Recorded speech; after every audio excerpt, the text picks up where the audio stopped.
Bom, o tema da aula de hoje é sobre as inovações do CPC, mais especificamente os poderes de juízo no novo CPC. Então, assim, é um tema muito interessante e eu conversei com o nosso professor, o Adonias, para dar uma abordagem assim, bem prática para o que interessa a gente. Muita coisa do novo CPC, quem sabe, talvez, a gente também possa aplicar hoje em dia, independentemente do novo CPC, mas às vezes falta um pouco da nossa atuação nesse aspecto, né? Então, a abordagem vai ser o mais prática possível. O professor, o Adonias, ele já veio, ele é advogado, ele é mestre em Direito, especialista em Direito Processual, e assim, sempre nessa área de Direito Processual ele tem sido referência. Ele já veio aqui para o nosso congresso ano passado, também falou sobre inovação em CPC. E por que a gente está batendo tanto em inovação em CPC? Porque, assim, é o tema que está no âmbito do direito processual mais em voga. E, especificamente, essa vai ser diferente da última, porque a última era mais geral, já que era para o Congresso, e essa vai ser em cima realmente do que importa para a gente, que são os poderes do juiz. Então, assim, eu deixo vocês com ele. É uma palestra que tem um conteúdo, né? Tendo em vista que se trata de matéria processual, e aí não tem como, mas ela vai permitir também muito a discussão com a gente aqui. Então, deixo vocês aqui com ele.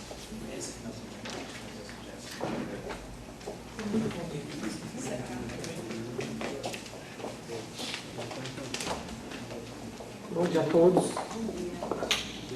Primeiramente, dizer que é uma satisfação estar em Aracaju.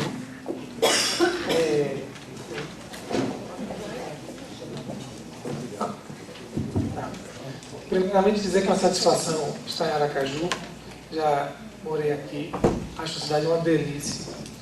Eu sou advogado antigo lá de Salvador que dizia o seguinte: o pessoal ficava brincando, vamos unir Sergipe e a Bahia. E aí ele falava assim, vamos, desde que a capital seja Aracaju. Aí eu falei, ótimo, eu vou lá, vou morar na capital, vai ser Aracaju. Eu morei aqui, qualidade de vida é excelente, é uma cidade muito agradável. Só que ele passou hoje 1 hora. Hoje... Ele foi para 7h15 no hotel, ok?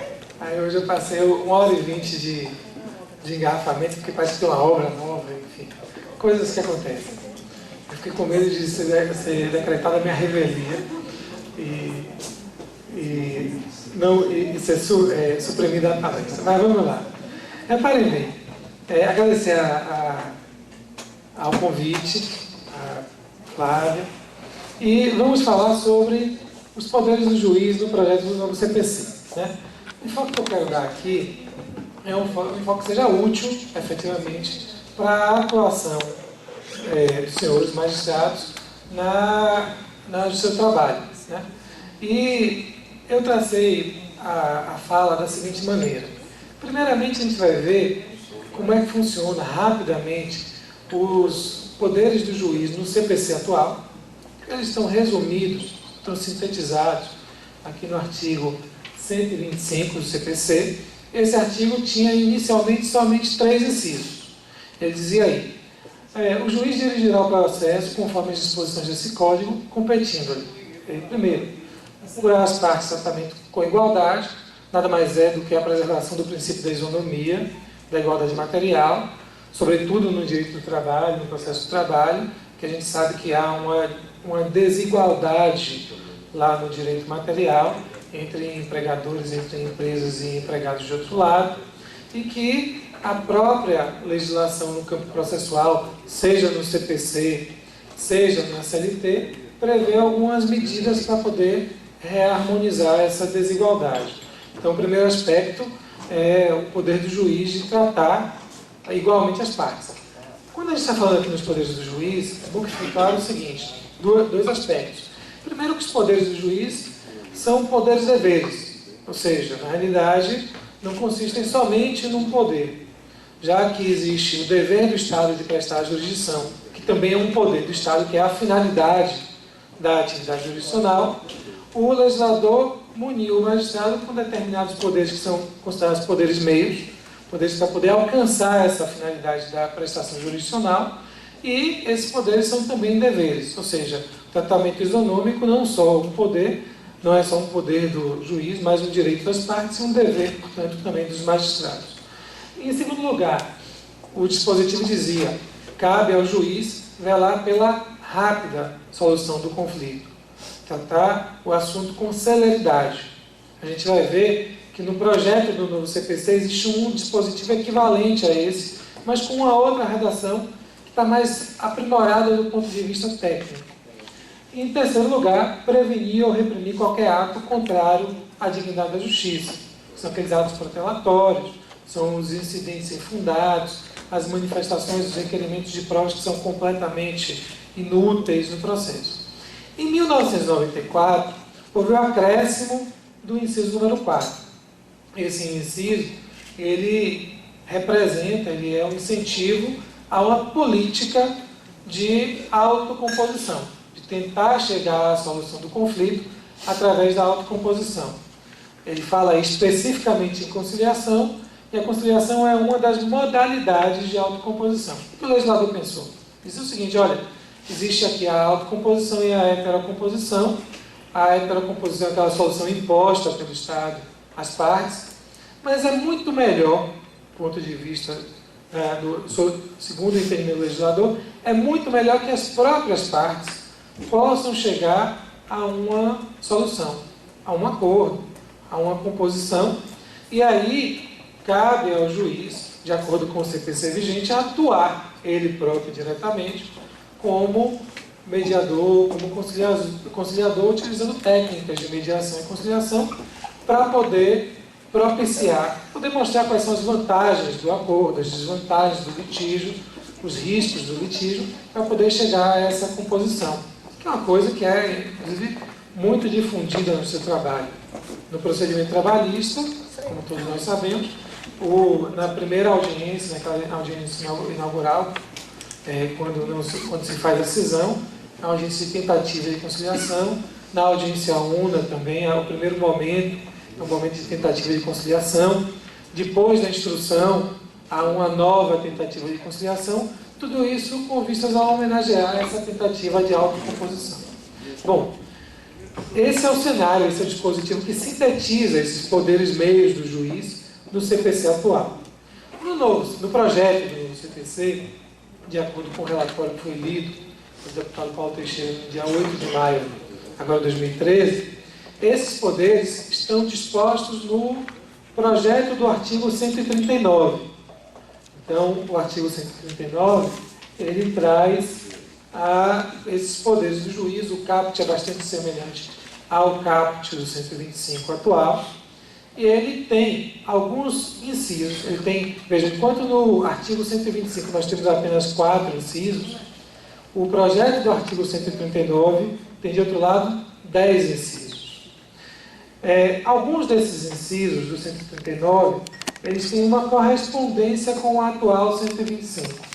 Então, vamos analisar primeiramente quais são esses dispositivos, esses incisos que são coincidentes, e depois a gente vai ver quais são os novos poderes, os poderes que estão positivados no artigo 139, projetado, e que não estão no 125. O primeiro deles tem a mesma relação do inciso número 1 do artigo 125. Cabe ao juiz, incumbe ao juiz, tratar as partes de maneira isonômica. Então aí nós temos novamente o princípio da igualdade. Esse dispositivo corresponde justamente ao inciso número 1 do artigo 125 que a gente acabou de ler. Bom, já o inciso número 2 lá do 125, não sei se você se recorda, mas falava assim: cabe ao juiz, compete ao juiz imprimir celeridade ao processo, tratar o processo com celeridade, buscar a rápida solução do litígio. Aqui no inciso número 2 do 139, nós temos uma redação um pouco diferente. Mas essa diferença, ela é significativa. O inciso número 2 do 139 diz que compete ao juiz cuidar do processo com atenção à razoável duração. Então aí nós temos o conceito do que é razoável duração do processo. Gente, a razoável duração do processo, ela é diferente do tratamento com celeridade. Essa razoável duração do processo já vinha sendo tratada tanto doutrinária como jurisprudencialmente desde a Constituição de 88, quando o legislador constituinte dizia lá, olha, existe o direito de ação, nenhuma lesão, nenhuma ameaça a direito será afastada da apreciação do judiciário. Num primeiro momento, lá em 88, a intenção do legislador era permitir que o judiciário pudesse controlar, pudesse julgar todos os tipos de conflito, pudesse controlar todos os atos jurídicos. Por quê? Porque no regime anterior, 88, existiam alguns atos que eram considerados os atos contra o regime político então vigente. Nós todos sabemos que era um regime totalitário. Então existiam alguns atos que não estavam submetidos à apreciação do judiciário. Eles eram afastados. Então, não havia a possibilidade do judiciário de apreciar todo e qualquer ato. Aqueles atos que eram contra a ordem política, que eram contra aquele sistema que existia, muitos deles não eram passíveis de apreciação judiciária. Em 88, quando o legislador traz na Constituição que nenhuma lesão ou ameaça de direito será afastada da apreciação jurisdicional, ele garantiu o quê? O amplo direito de ação. Ou seja, eu posso levar a partir de agora todo e qualquer tipo de conflito, tenha sido meu direito violado ou simplesmente ameaçado, eu posso levá-lo ao judiciário. Essa foi a primeira interpretação. Só que o problema do acesso ao judiciário não é só um problema de conseguir ajuizar ações, de conseguir efetivamente ingressar com a demanda. O problema passou a ser também um problema de decesso, ou seja, da saída, da solução, da resposta que o judiciário dá àqueles conflitos. Sobretudo, diante do grande número de conflitos que se apresentam ao judiciário, do grande número de demandas, de processos que se apresentam ao judiciário. Aí a doutrina e a jurisprudência começaram a entender, inicialmente lá no campo penal, vejam, foram impetrados uma série de habeas corpus com a seguinte perspectiva. Muitas vezes a pessoa ficava presa indevidamente, e o processo não seguia adiante, ou não chegava a uma solução lá no âmbito penal em tempo razoável. E aí, impetrava-se habeas corpus, para quê? Para obter a soltura do preso, tendo em vista que ele não podia ser prejudicado com a demora do processo. Começou a se construir, então, primeiro lá no âmbito penal e depois, tanto no processo civil como no processo de trabalho, a concepção do que é a razoável duração do processo. Ou seja, o direito de ação não é só o direito de ir ao judiciário, mas de obter uma resposta do judiciário. Essa resposta, essa garantia da razoável duração do processo, veio depois a ser positivada expressamente com a emenda constitucional 45 de 2004. Foi inserido o inciso número 78, lá no artigo 5º, dizendo que é uma garantia de todos o direito à razoável duração do processo, seja no âmbito administrativo, seja no âmbito judiciário.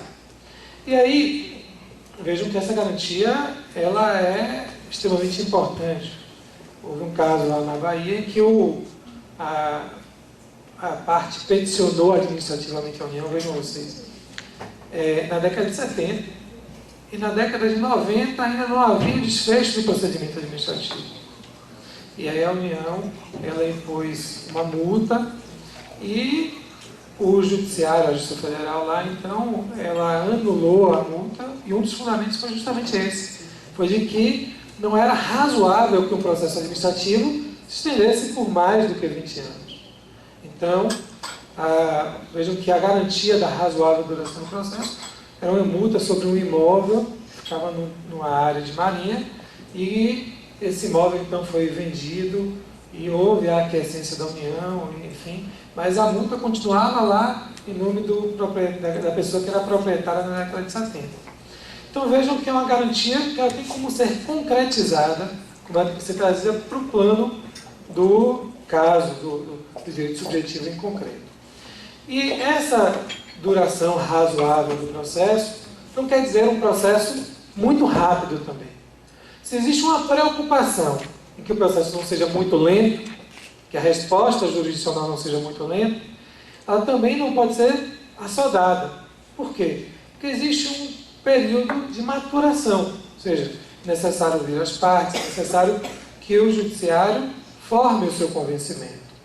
E aí, não há como a gente estabelecer o que é exatamente a razoável duração do processo. O professor Alexandre Câmara diz assim, numa de suas palestras, o processo com duração razoável é aquele que não leva um dia a mais do que deveria levar, mas também não leva um dia a menos do que deveria levar. Ou seja, é aquele processo que anda num determinado ritmo que é próprio daquele conflito. E aí veja, a comparação que eu faço é com os carros de corrida naquela Fórmula Indy, aqueles circuitos ovais. O que acontece? As curvas são todas, como o carro é muito rápido, as curvas são todas inclinadas para dentro. Por quê? Porque o carro entra na curva com uma determinada força centrífuga para poder projetar para fora, e a pista tem aquela inclinação para poder segurar. O que acontece? Se o carro entrar rápido demais na curva, ele vai se desestabilizar e vai parar lá no muro, vai bater, e aí acabou a corrida para aquele competidor. Se ele entrar muito devagar, ele vai ser ultrapassado e também não vai atingir o seu objetivo. Então, o piloto lá na Fórmula Indy, ele tem que encontrar essa velocidade que é adequada para que ele possa fazer a curva sem desestabilizar o carro de Fórmula Indy. Aqui na razoável duração do processo, a Corte Europeia de Direitos Humanos, ela estabeleceu 3 critérios para poder mensurar quando é que um processo, quando é que a razoável duração está sendo ou não atendida. Não há como falar em abstrato. Olha, todo o processo tem que durar tal tempo, tantos dias, tantos anos. Vejam vocês, os 3 critérios estabelecidos pela Corte Europeia de Direitos Humanos em 1997, que é amplamente aceito. Amplamente aceitos. Primeiro, a complexidade da matéria deduzida em juízo. O que significa isso? Obviamente, se eu tenho lá uma lide que não precisa de prova pericial, por exemplo, em que eu tenho uma prova documental que é robusta e que é suficiente para poder julgar o conflito, então esse processo merece um tratamento mais rápido, deve chegar a uma solução que é mais rápida do que aquele outro processo em que eu preciso, por exemplo, de uma prova pericial, de uma inspeção judicial, porque o amadurecimento da própria causa, com a produção da prova, com a designação do perito, com os esclarecimentos, vai demandar um tempo muito maior do que o tempo daquela causa, que pode se resolver somente com prova documental ou, eventualmente, com uma prova testemunhal, com o depoimento das partes. O outro critério é a verificação do comportamento dos litigantes e seus procuradores, ou da acusação e da defesa no processo. Então, vejam, temos de um lado um elemento mais objetivo, que é a complexidade da causa, a verificação dos elementos que eu preciso para julgar a causa em si, independentemente do comportamento das partes. E agora vem 2 critérios que são ligados aos sujeitos que participam do processo. Agora eu tenho aí como critério a conduta, o comportamento das partes e dos seus procuradores. Então, você vai ver mais à frente que tem um dos incisos do 139 que diz o seguinte, que o juiz deve coibir aqueles atos protelatórios, meramente procrastinatórios do processo, os atos que violam a dignidade da justiça. Então, a alienação de bens penhorados, por exemplo, que é um ato em fraude à execução, um ato que viola a dignidade da justiça. Tudo isso deve ser levado em consideração, inclusive com a imposição de sanções, uma multa por litigância de má-fé, aquela multa do artigo 600 do atual CPC, ou seja, se a parte viola a dignidade da justiça na execução, se ela não colabora com a execução, então ela pode ser sancionada independentemente da verificação da má-fé em concreto, da intenção dolosa ou da intenção de prejudicar o andamento do processo. E o terceiro critério é a atuação do órgão jurisdicional. Esse é o terceiro elemento que é utilizado para poder constatar se o processo atende ou não a uma razoável duração.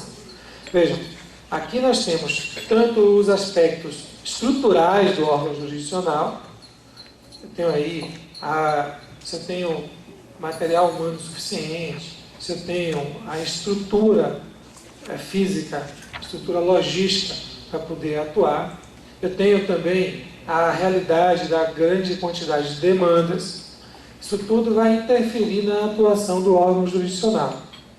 E também tenho a atuação do próprio juiz, não só do órgão jurisdicional, do ponto de vista estrutural, mas a atuação do juiz é levada em consideração para poder mensurar a razoável duração do processo. Então, nós temos aí esses 3 critérios como os critérios que são utilizados para a verificação da razoável duração do processo. Ainda sobre a razoável duração do processo, tem um outro aspecto que é importantíssimo, que é o seguinte.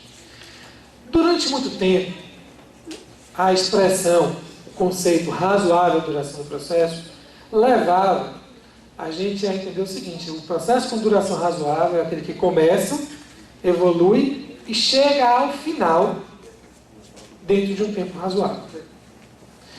Mas, com a evolução do entendimento, tanto jurisprudencial como doutrinário, passou a se entender essa expressão, esse conceito de uma outra forma, mais ampla, mas também mais complexa. Vejam, começou a se entender que, para poder atingir a razoável duração do processo, muitas vezes não tem como chegar rapidamente ao final do processo. Mas o legislador, ele concede poderes ao magistrado para poder compartilhar o ônus do tempo do processo entre as partes. Porque vejam, no momento em que o autor, vamos pensar numa lista trabalhista, em que o reclamante ajuiza uma ação trabalhista, postulando pagamento de determinadas verbas, vejam vocês que quem suporta o ônus do tempo é ele, autor. Ou seja, enquanto o processo estiver tramitando, o valor, se no final o réu for condenado, o valor se manteve indevidamente na esfera jurídica patrimonial do réu. Então é o autor quem tem que suportar o ônus do tempo do processo. Tradicionalmente era assim. E isso, vejam, o legislador começou a trazer medidas que visam compartilhar esse ônus do tempo ao longo do processo entre as partes. Então, vejam vocês que a execução provisória nada mais é do que uma medida que visa atender à razoável duração do processo. Por quê? Porque eu não tenho ainda o trânsito em julgado, a certificação definitiva, mas o autor já pode iniciar a etapa satisfativa, a etapa executiva, buscando a penhora, a expropriação de bens, para poder trazer para o seu patrimônio, ainda que de maneira provisória, aquele valor que, por hora, integra o patrimônio do réu. Vejam que a antecipação dos efeitos da tutela, nas suas diversas modalidades, e no projeto do novo CPC, nós temos um viés muito forte da tutela da evidência, que, na realidade, não é só a antecipação dos efeitos da tutela. Ou seja, não é só um juízo de verossimilhança, um juízo provisório.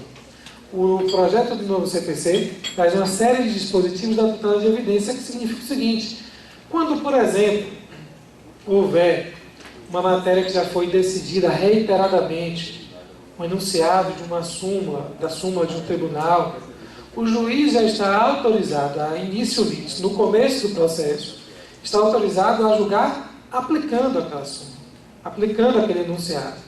Eu tenho, portanto, a tutela da evidência na medida em que a parte prova, a parte junta documentos com a sua inicial, prova ali o seu direito sumariamente, e o juiz então pode aplicar de imediato aquele enunciado. A gente vai ver que a questão dos precedentes, aí já mais à frente, a questão dos precedentes do novo CPC ganha um reforço todo especial, e que muda muito a nossa lógica de operar o sistema jurídico, de operar o processo.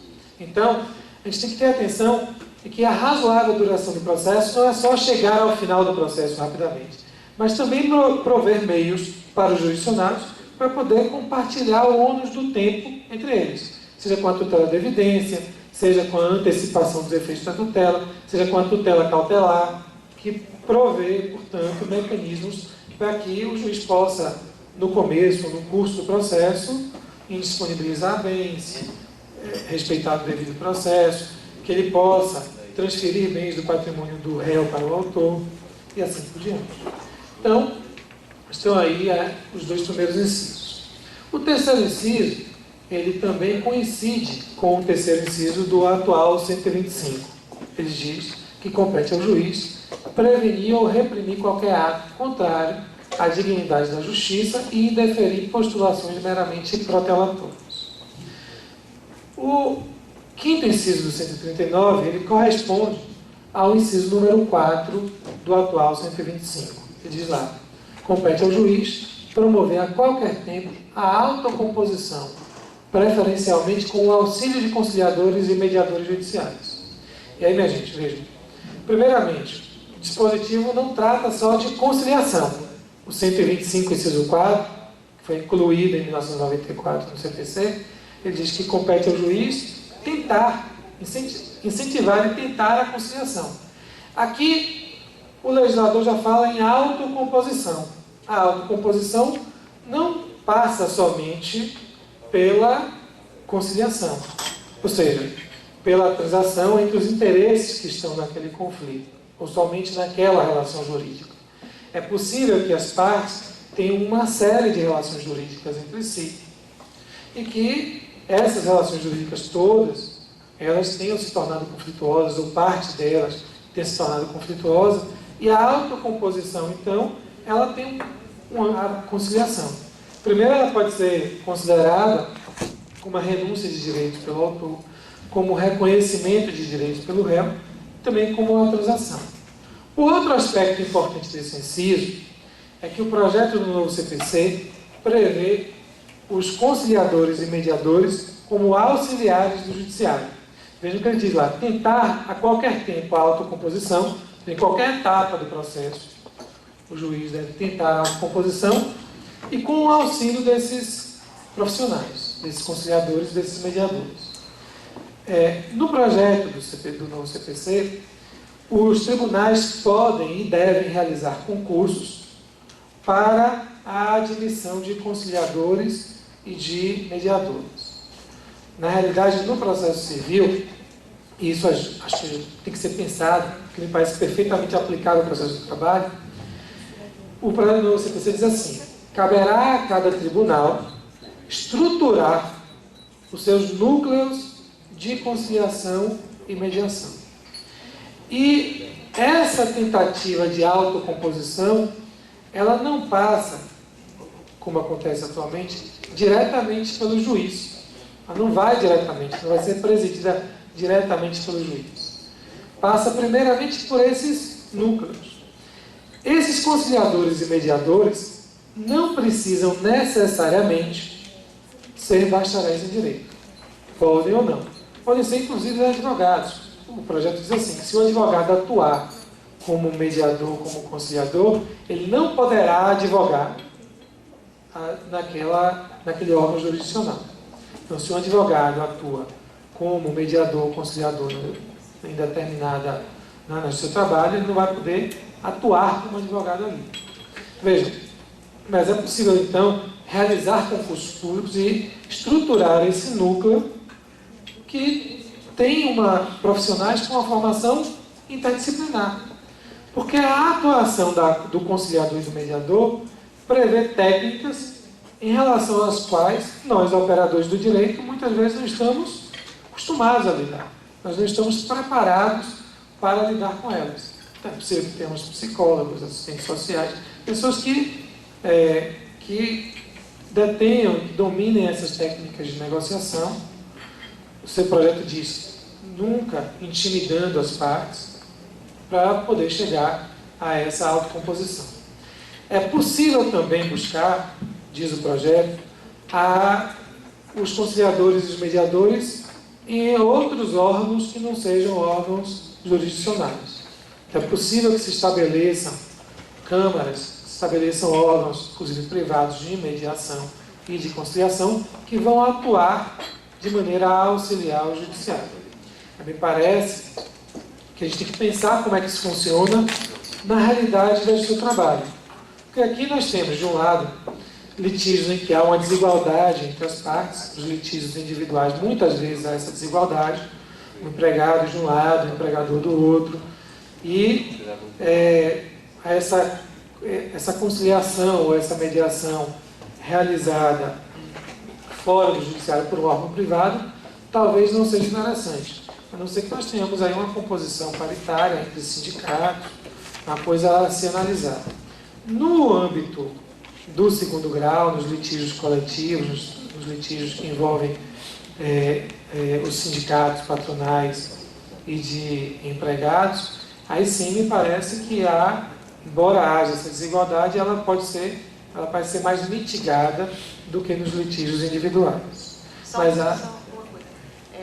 Guilherme está de licença, né? Ele que é o presidente da Comissão de Conciliação daqui, e eu sou a vice-coordenadora.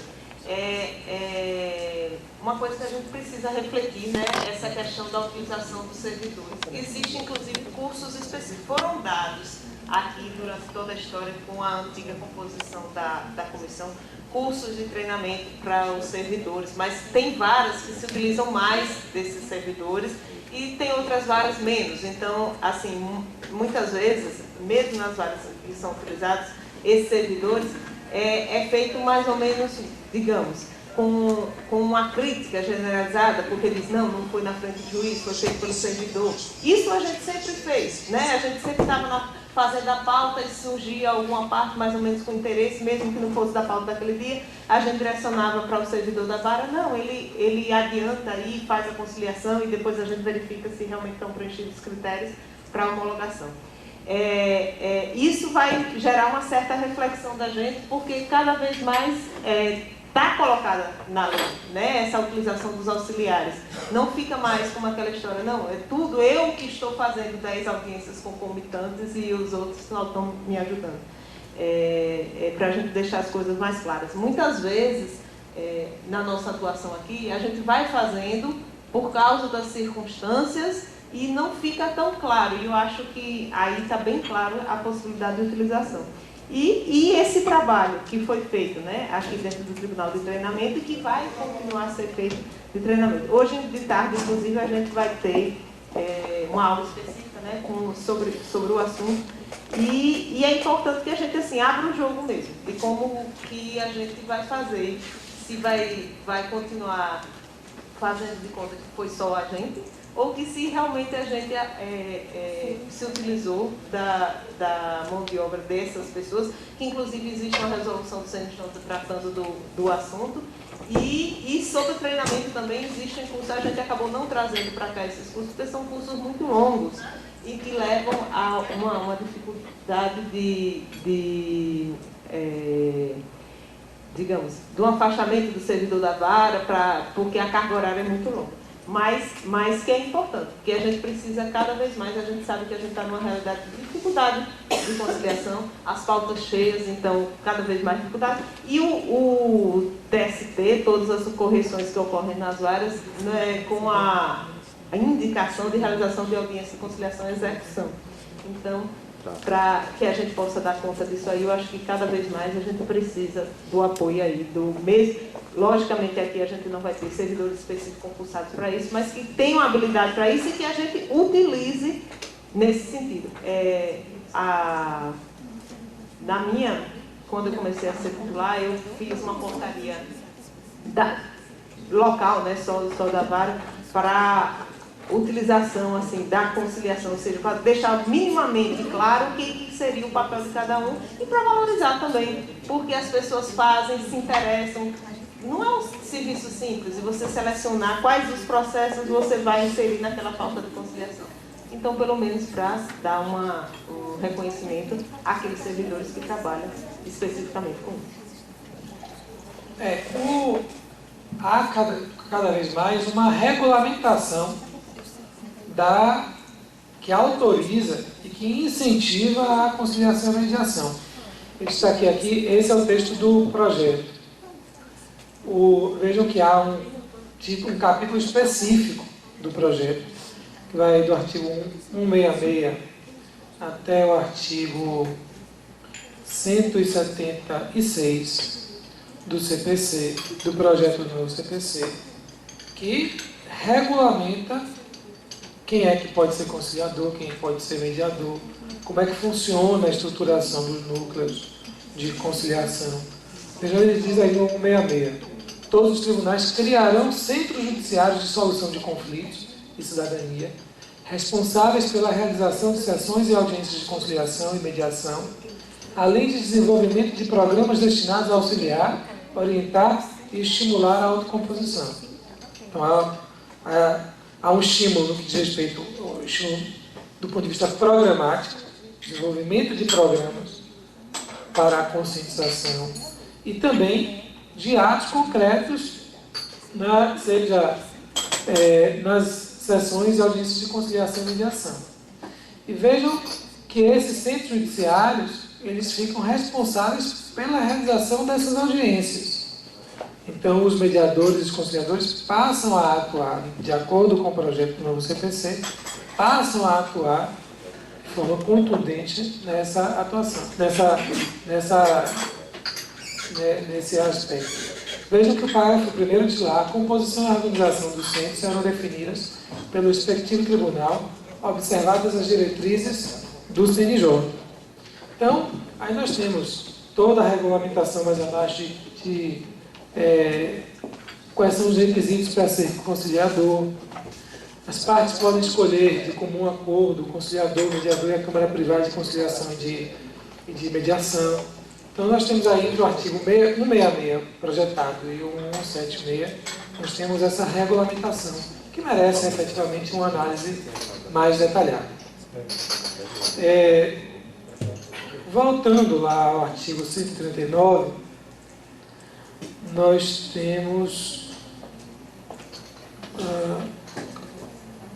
aqui, nós estávamos aí no inciso número 5. Então vimos que esses 4 incisos, o 1, o 2, o 3 e o 5, eles coincidem em maior ou em menor grau com o atual artigo 125 do CPC vigente, e eles fazem aí uma nova lógica, eles trazem uma acuidade técnica melhor, não fala lá em celeridade, fala em razoável duração.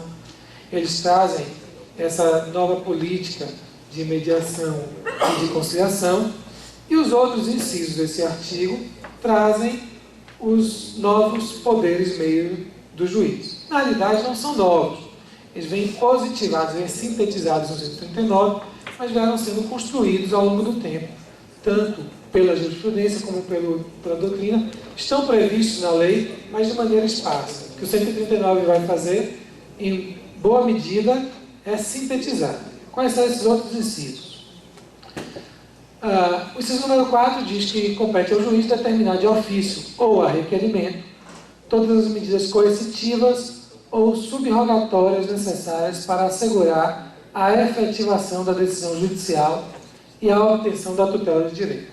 Veja, essa discussão é uma discussão, primeiro, ela se desdobra em 2 aspectos, e que ela é muito profunda no processo civil, e o primeiro aspecto dela é o seguinte: quando nós estamos falando em execução, em satisfação, atividade satisfativa, nós temos 2 técnicas: a técnica da execução direta e a técnica da execução indireta. Nós temos meios de subrogação, ou seja, o que é o meio de subrogação? Quais seriam os atos que caberiam ao réu praticar? Então, não há obrigação de pagar a quantia, caberia ele desembolsar a quantia e entregar a quantia para o credor. Então, o Estado ele pode praticar atos de subrogação na medida em que ele pratica os atos que caberiam ao réu, ou força o réu a praticar esses atos propriamente ditos. Então, na execução para pagamento de quantia, por exemplo, a penhora de bens, a expropriação de bens e a entrega do dinheiro ao credor são atos subrogatórios. É uma técnica de execução direta. Veja, na execução de alimentos, temos de outro lado as medidas coercitivas, as técnicas de execução indireta, ou seja, através de coerção, de meios de coerção, através da pressão que se exerce sobre o réu, ele próprio, o réu, se sente compelido a praticar, a satisfazer a obrigação, a praticar o ato que foi imposto lá na condenação.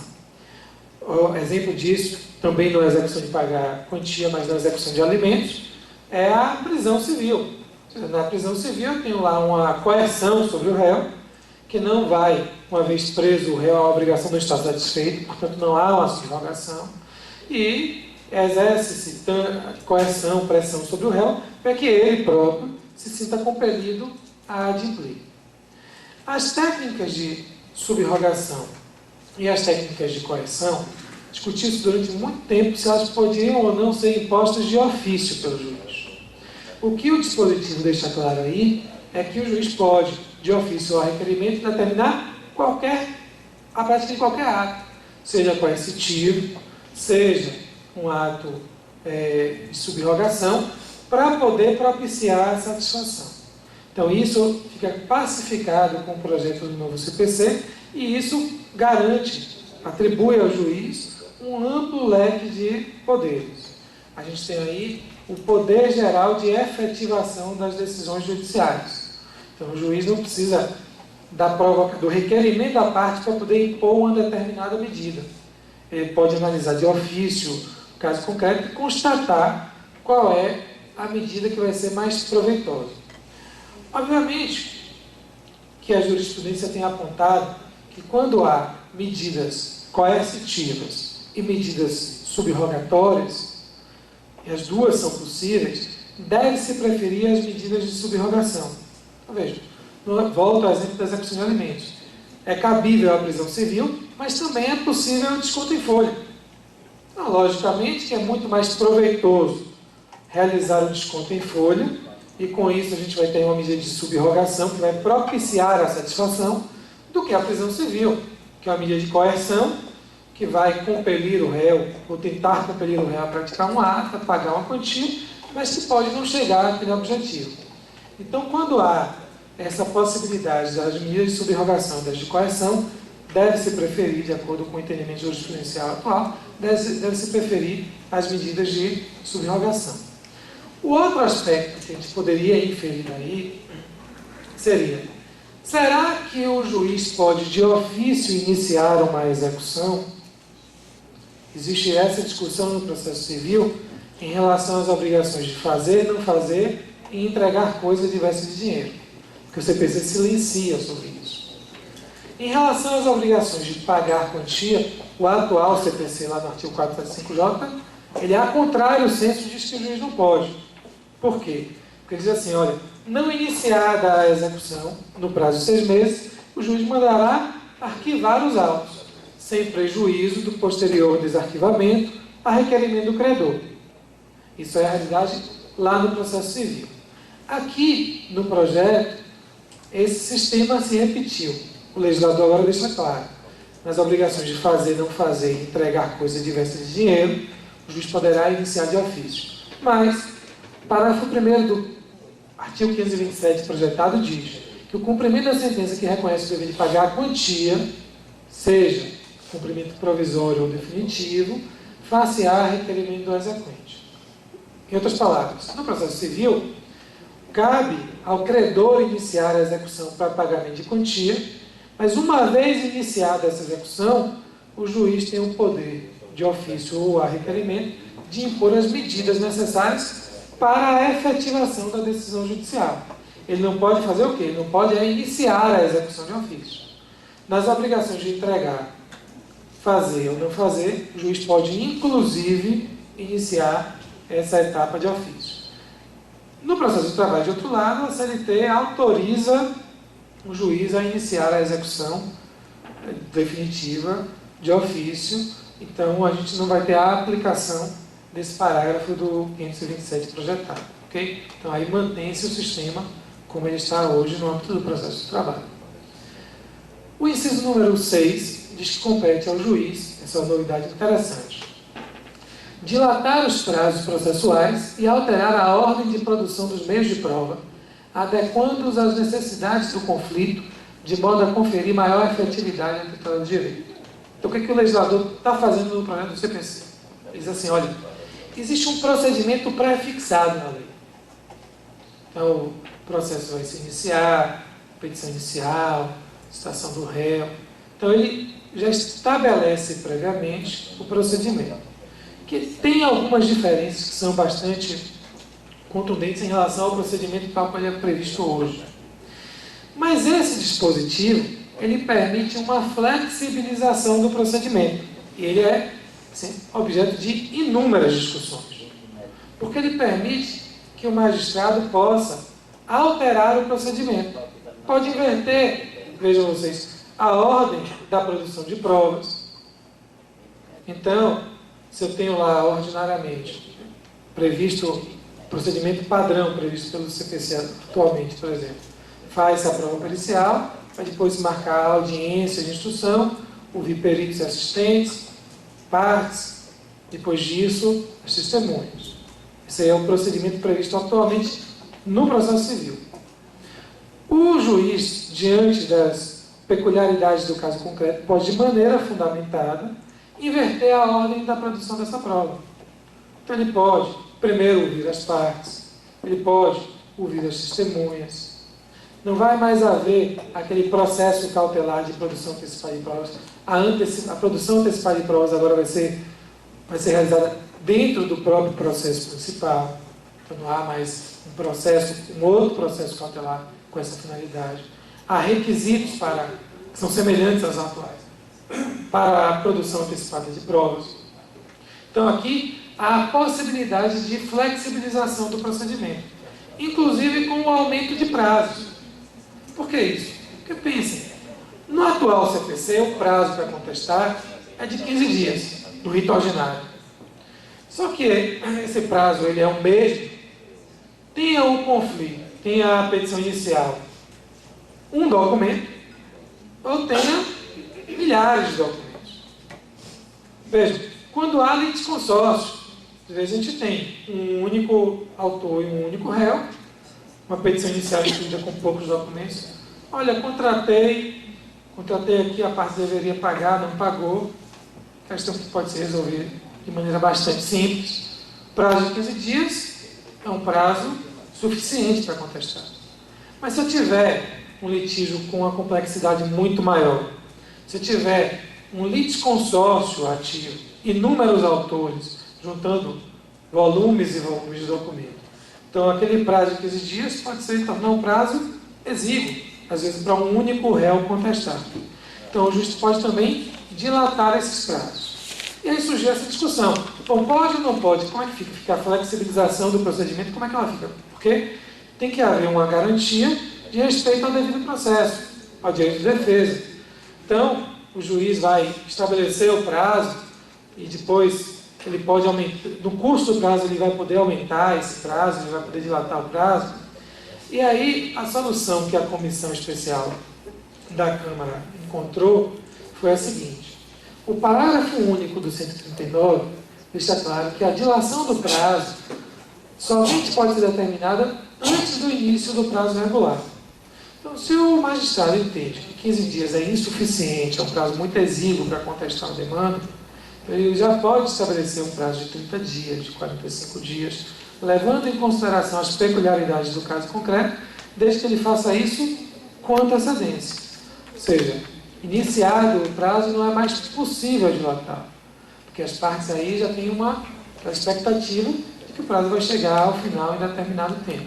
Isso pode ser feito para a produção de prova pericial, isso pode ser feito para os prazos de contestação, para os prazos de réplica.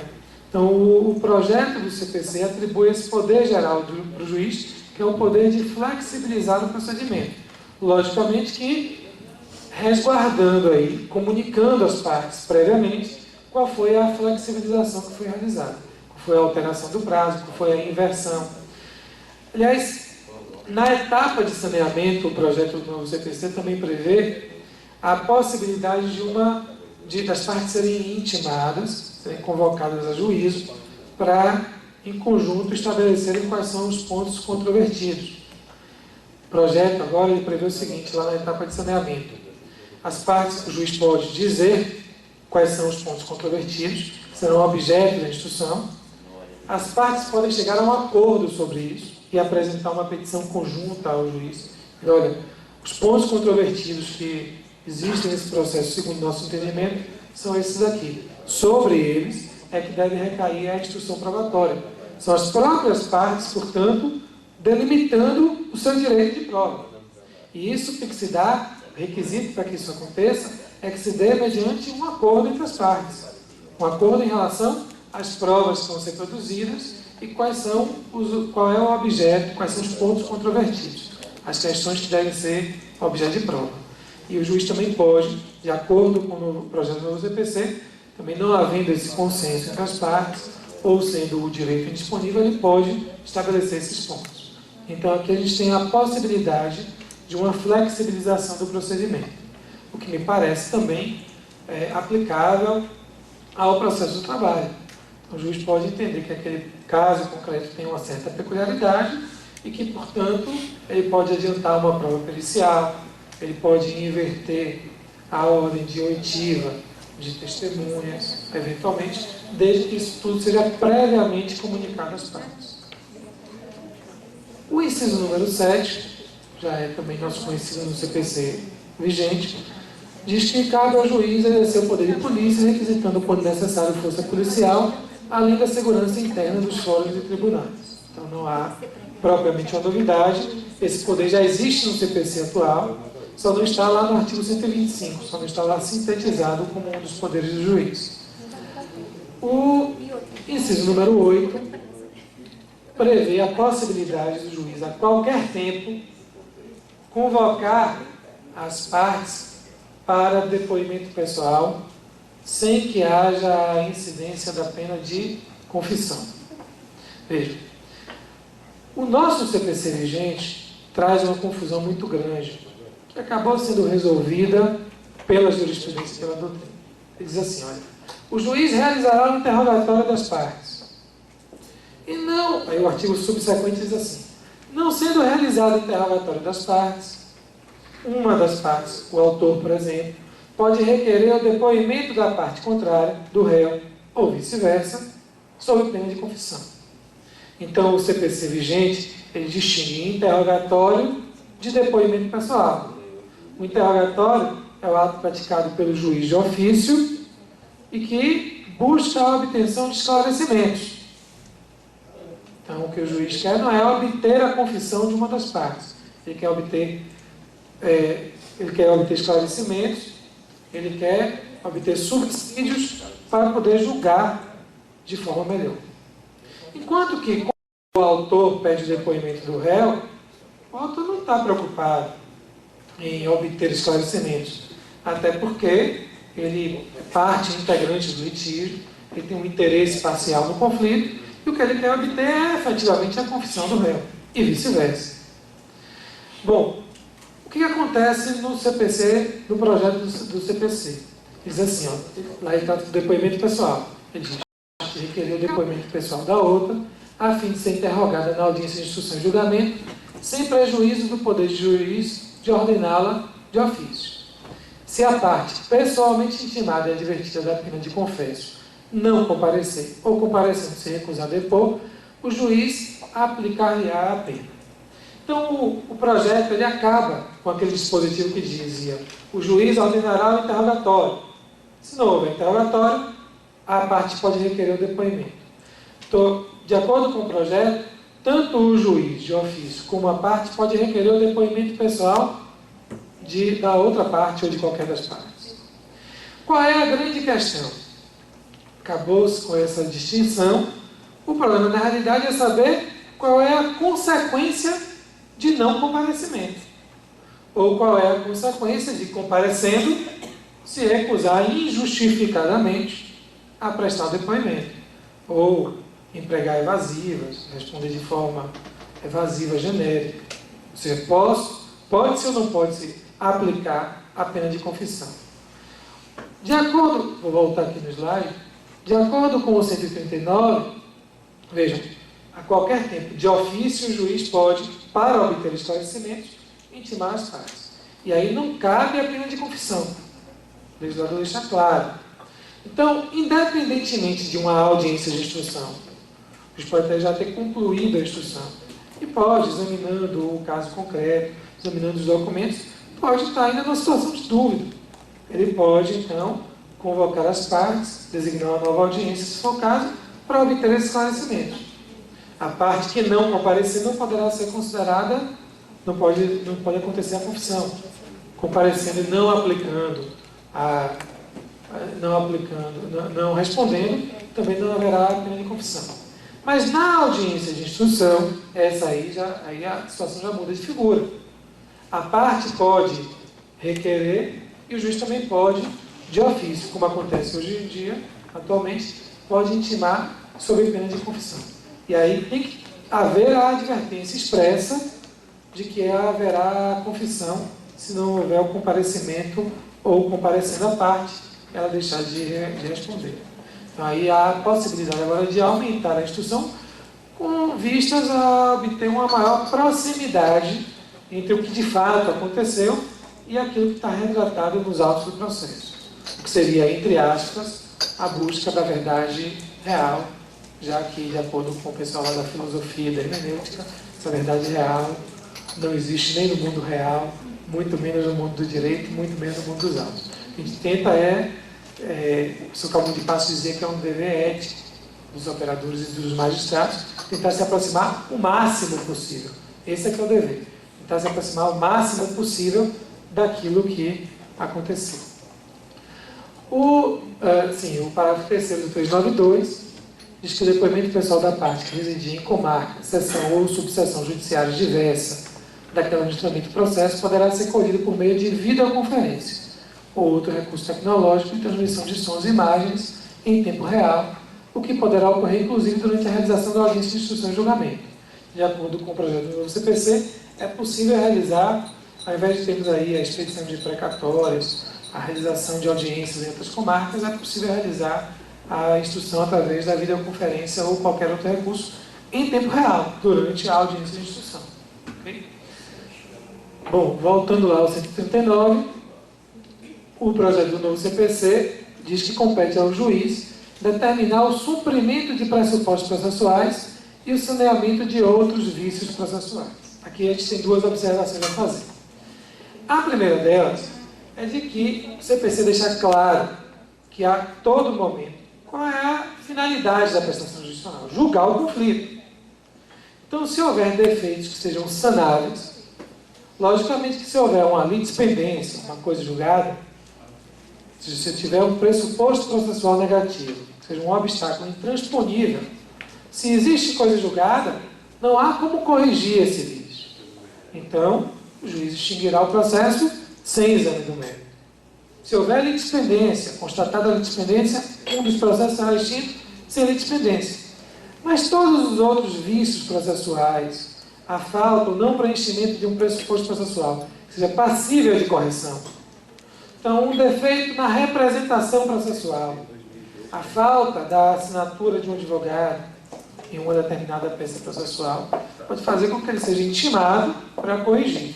E aí, existe a intenção do legislador de permitir a correção desses vícios processuais.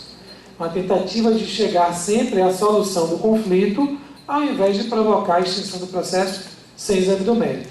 E isso se aplica não só à primeira instância, como também à instância recursal, ao tribunal e aos tribunais superiores.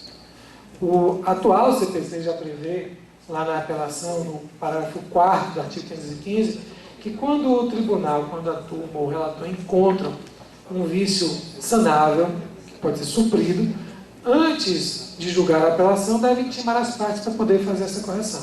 Isso fica repetido aqui. O outro aspecto importante é que esse CPC, esse projeto, não trata das condições da ação. A gente sempre divide. Existem as condições da ação, legitimidade, possibilidade jurídica e interesse. E existem os pressupostos processuais, aqueles pressupostos formais. O projeto do novo CPC só trata dos pressupostos processuais. Ele atende à linha de que as condições da ação, na realidade, são questões de mérito, propriamente, vão levar ao julgamento do conflito. Então, uma hipótese de ilegitimidade é uma hipótese que vai, quando o juiz diz, olha, a parte é parte ilegítima. Ele está dizendo o seguinte, não havia vínculo jurídico entre o autor e o réu, para dizer, o réu tem o dever, nem mesmo em abstrato ele teria o dever de pagar, de fazer, de não fazer. Na realidade, Isso, no CPC atual, provoca a extinção do processo sem exame do mérito. É um absurdo. Por quê? Porque sem exame do mérito, se é sem exame do mérito, é possível repropor em tese o mesmo processo, com a mesmas partes, mesma causa de pedido, mesmo pedido, com a mesma ação. Só que a gente sabe que se o juiz reconhecer a ilegitimidade do primeiro processo, se for juizado um segundo processo com as mesmas partes, não tem jeito, vai levar ao mesmo desfecho. Então essa sentença, essa decisão judicial que reconhece a ilegitimidade, na realidade ela acaba operando efeitos de coisa julgada. Ela acaba afirmando que não há o dever de pagar. Não há um dever do réu de cumprir qualquer obrigação. O CPC, o projeto do novo CPC, ele adere a essa linha. Ele não diz que o processo será extinto sem exame do mérito, por falta das condições da ação. Então, se o pedido é juridicamente impossível, é hipótese de improcedência. Se a parte é ilegítima, é hipótese de improcedência. E essa decisão vai fazer coisa julgada. Na realidade, criticava-se muito a teoria das condições da ação, por quê? Porque ela foi trazida para o Brasil por Liebman, na época da Segunda Guerra. Ele veio para o Brasil, se instalou lá formou e contribuiu para a formação da Escola Paulista de Processo e trouxe essa teoria das condições da ação. Só que depois que ele voltou para a Itália, acabada a guerra, ele voltou para a Itália, ele mesmo escreveu um texto dizendo assim, olha, eu estava errado, viu, gente? As condições da ação, eu me equivoquei e não existem. Só que o nosso CPC de 73 prevê expressamente. Na medida que ele prevê expressamente, de maneira dogmática, a gente acaba, na operação do direito, a gente acaba aplicando e extinguindo o processo sem exame do mérito por ilegitimidade. Então, na realidade, é uma hipótese de julgamento do mérito. Então, o projeto do CPC, ele só trata dos pressupostos processuais. As condições da ação desaparecem, portanto, passam a ser tratadas como questões do mérito. Né? Então, muitas vezes a gente vê assim, a alegação de legitimidade se confunde com o próprio mérito. Então, me reservo a apreciar lá na frente, lá na sentença. Isso não vai mais existir, vai ser já uma hipótese de julgamento do mérito, efetivamente. Oi? O depoimento da parte? Não, o juiz também pode, de ofício, determinar. O seu projeto diz assim, olha, o juiz pode a qualquer tempo, é um poder do juiz, convocar a parte para prestar depoimento pessoal. E aí não vai haver a pena de confissão. Certo?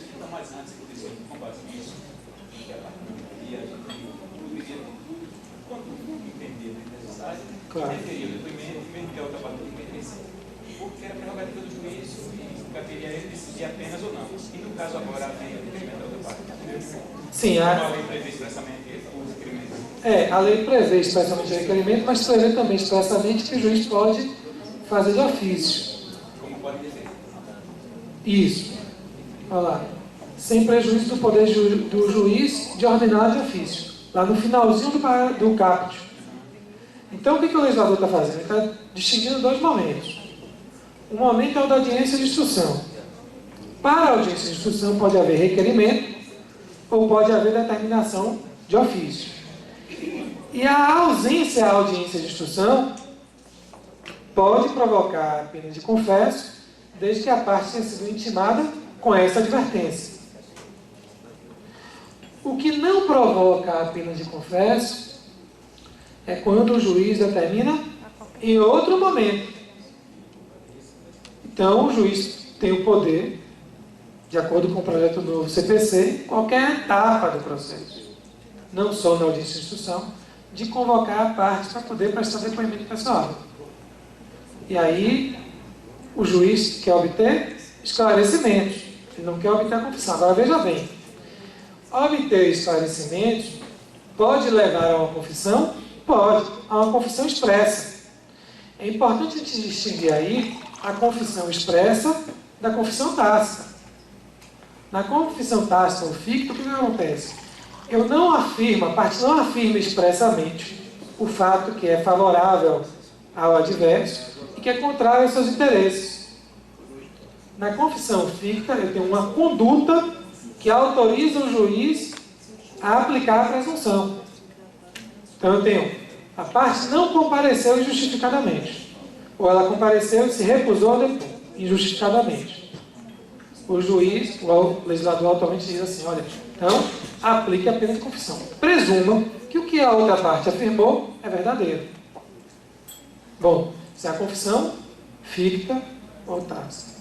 Agora, a confissão expressa é aquela que a parte afirma efetivamente o que é contrário ao seu interesse e favorável ao interesse da parte adversa. Aqui, nesse poder do juiz, o juiz pode, a qualquer momento do processo, convocar a parte para prestar depoimento pessoal. O que ele quer obter? Esclarecimento. Não é a audiência de instrução ainda. Bom, ele convocou, a parte veio, prestou depoimento e afirmou expressamente um fato que é contrário ao seu interesse. Confissão expressa. Não há problema nenhum. O problema todo é, ele convocou e a parte não compareceu para prestar esclarecimento. Ou compareceu e não respondeu a determinada pergunta. Então aí não pode se aplicar, fora da audiência de instrução, não pode se aplicar a pena de confesso. Se aquela conduta não gera a confissão tácita ou ficta. Ok? Professor, pegando o gancho, por favor, a pergunta do colega foi bem objetiva.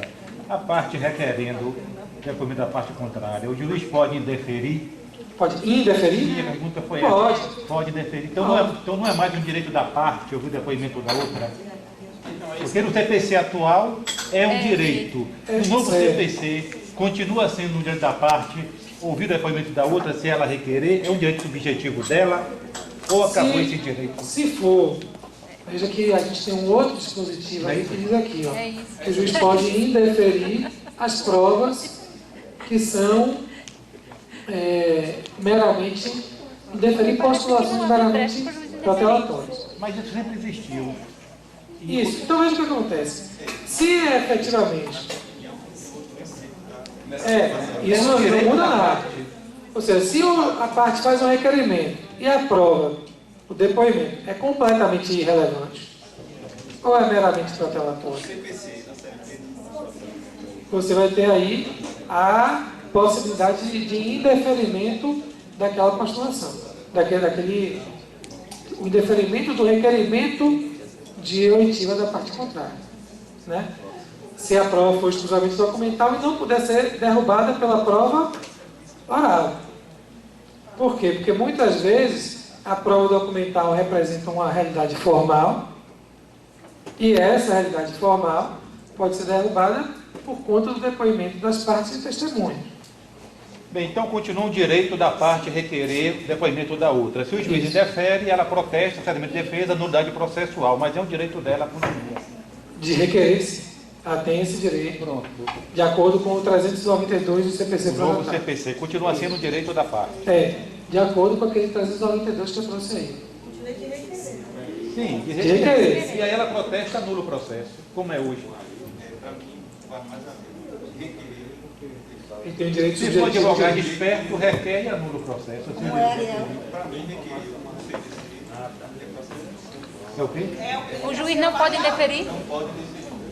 O juiz não pode interferir. Continua como está hoje. A não ser que é protelatório, né? Não tem prova oral, o juiz não faz.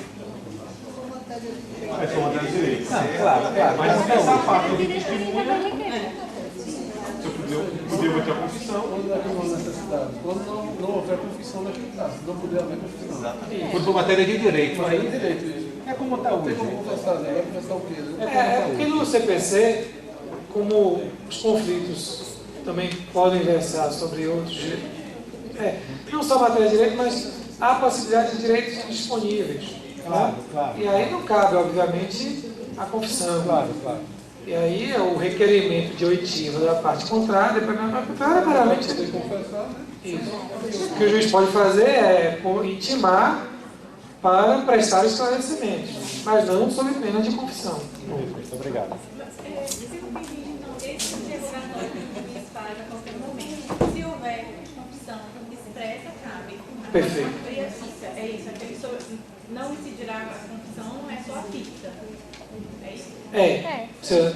Se houver a confissão expressa no momento em que a parte presta o esclarecimento, o juiz registra ali e vai analisar o efeito dessa confissão lá na frente, no momento sentenciado. Aí não há problema. O problema todo da pena de confesso é quando a parte não comparece, ou comparecendo se recusa a depor. Então, nesse interrogatório, nessa convocação feita de ofício pelo juiz, fora da audiência de instrução, é que ele não pode, não cabe a confissão firme. Só as 3. Ok? Na prática é o seguinte, havendo uma necessidade de esclarecimento dessa, você reabre a instrução e notifica essa pena de confissão. Expressamente na notificação, prevendo essa combinação, entendeu? Pronto. Sim. Está resolvido esse problema. Mas aí, se você intimar uma das partes para prestar depoimento e a outra quiser, e ela disser, tá bom, eu vou, intimou o réu. Réu, intimado, eu havia aqui prestar esclarecimentos. Eu estou reabrindo a instrução. O réu terá o direito de ouvir o autor?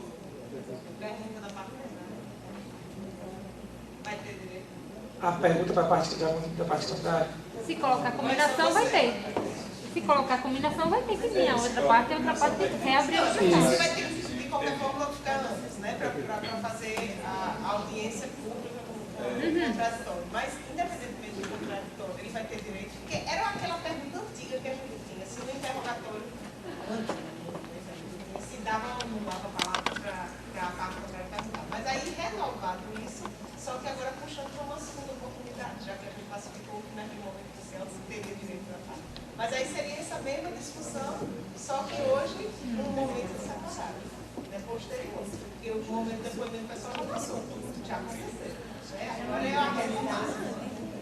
Aí eu acho que seria o deslocamento daquela discussão da família para agora, para esse momento. Mas aí caberia outra parte na audiência de instrução, né? O fato dele ter chamado para um esclarecimento. Veja bem. É importante deixar claro o seguinte. Nessa intimação para prestar esclarecimentos, as duas partes devem ser intimadas para poder participar dessa audiência, que não é mais uma audiência de instrução, para poder preservar o contraditório, enfim. Bom, comparecendo as duas partes, o juiz só quer obter esclarecimentos do réu. Então ele vai fazer perguntas, só o magistrado vai fazer perguntas para o réu, e o réu vai prestar esses esclarecimentos. Aí a questão passa a ser, o autor, que também foi intimado para ali presente na audiência, pode fazer novas perguntas para o réu? Porque, veja, por trás disso, a gente vai ter aí uma inversão do procedimento, que vai tumultuar. Porque, reparem, vamos casar agora duas coisas que a gente viu agora há pouco. Veja, pode o juiz alterar a ordem de produção da prova? Pode. Mas ele tem que deixar isso claro com antecedência.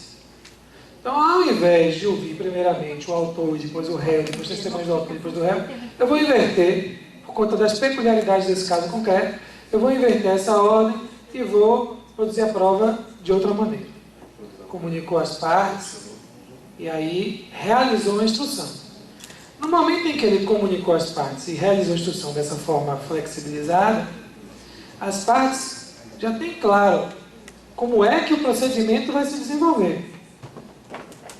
E aí cabe a elas, aqui na seara trabalhista, protestar ou não pela nulidade do processo, em caso entendam que houve violação de defesa e cerceamento com essa inversão.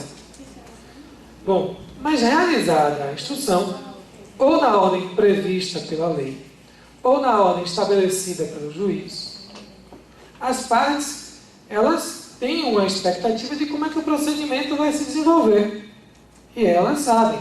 Bom, se primeiro vai falar o réu e não o autor e vice-versa, então elas vão estabelecer o momento em que elas vão fazer perguntas, quais são as perguntas, etc. Findou ali a instrução. O magistrado leva os autos, vai julgar e se depara com uma dúvida. Então, o que ele pode fazer? Convocar a parte e dizer assim, olha, eu quero ouvir a parte ré. Então, intima, notifica a parte ré, notifica a parte autora também, para poder comparecer à audiência. E as perguntas vão ser feitas para o réu. E vão ser feitas pelo magistrado. Então, a gente não tem aí a reabertura da audiência de instrução. Por que não pode ter a reabertura da audiência de instrução? porque isso violaria ou o procedimento que está previsto na lei, ou o procedimento estabelecido pelo próprio magistrado com antecedência. O problema não é tanto flexibilizar ou não flexibilizar o procedimento. O problema é dar ciência às partes com antecedência qual é o procedimento que vai ser adotado naquele caso concreto, de maneira fundamentada, para que elas possam, concordando, aceitar o procedimento ou não concordando, protestar e querer discutir isso posteriormente.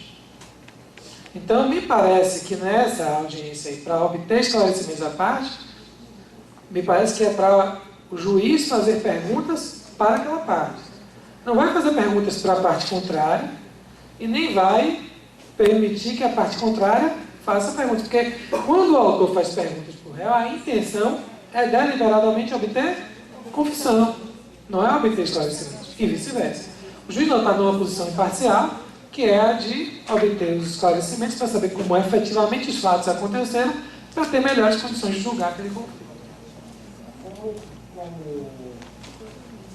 intuito não é a confissão, então não teria moção feita pela ausência, né? Isso. Só que aí o juiz fica assim, de mãos atadas, que eu tenho uma dúvida, e eu intimei para comparecer, para esclarecer, e a parte pode não comparecer. Aí se a parte não comparece, tem que se examinar o conjunto de provas. Qual é a questão? É que, embora não se aplique aí efetivamente a confissão ficta, o que a gente tem na prática é a falta de esclarecimento vai fazer com que a parte não esclareça sobre o fato que é interessante para si, para a tese dela. Então, se o magistrado intima, notifica o réu para poder prestar esclarecimentos, e ele não vem, é porque não tem interesse em prestar esses esclarecimentos. Né? Estou falando aqui da ausência injustificável, porque efetivamente ele pode ter um motivo justo, faltar e dizer, olha, ele peticiona disso. Peço que não tive como comparecer, se for ainda necessidade, se houver ainda necessidade de esclarecimentos, que seja designado outra data. O mesmo também quando intima as duas partes para ouvir uma e a outra que não vai ser ouvida falta. Mas ela foi intimada e foi resguardada no contraditório. Ela não compareceu porque não quis. Né? Exatamente. Se ela comparecer porque não quis, injustificadamente, o ato é realizado regularmente. Né? Agora, se ela falta justificadamente, aí me parece que aplica essa mesma regra. Porque é o direito da parte também estar presente e acompanhar o ato processual.